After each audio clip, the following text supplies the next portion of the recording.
मैं बता देता हूँ वापस से, देखिए ध्यान दीजिए। लॉजिकल टेस्ट मतलब हमें यहाँ पे कंडीशन क्रिएट करना है, वो कंडीशन कुछ भी हो सकती है। ओके, सो मैं कंडीशन बताता हूँ। ये सेल, सेल सिलेक्ट हो गया, ये cell greater than equals to, equals to नहीं देंगे तो ये स्ट्रिक्टली होगा, इक्वल्स टू डालेंगे तो ये उतने में भी चल जाएगा। जैसे फॉर एग्जाम्पल मैंने ये हटाया इक्वल्स टू, मतलब ये greater than 35, exactly greater than 35। अगर मैं इक्वल्स टू डालता हूँ तो ये 35 भी चल जाएगा। Okay, comma, okay. Value of true में क्या डालना है, अभी देखो जैसे मैं कॉमा देता हूँ ये आगे बढ़ रहा है। ओके, देखो ब्लैक वाला हाईलाइट हो रहा है, वैल्यू ऑफ ट्रू, मतलब मैं सेक्शन चेंज कर रहा हूँ। Comma, value of true highlight हुआ। हम्म। अभी वैल्यू ऑफ ट्रू का मतलब होता है कि अगर ये कंडीशन हो रहा है तो उसकी जगह क्या लिख के आना चाहिए, क्या लिख के आना चाहिए, डबल इन्वर्टेड में पास, कॉमा, वैल्यू फॉल्स में आ गए हम।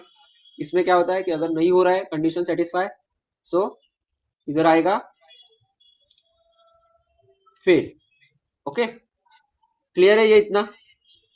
हाँ, इतना क्लियर। ठीक है, सो ब्रैकेट क्लोज और एंटर। तो देखिए अभी मैं इसमें इसमें करता हूं मैं 60 पास, 31 फेल। ठीक है, ओके।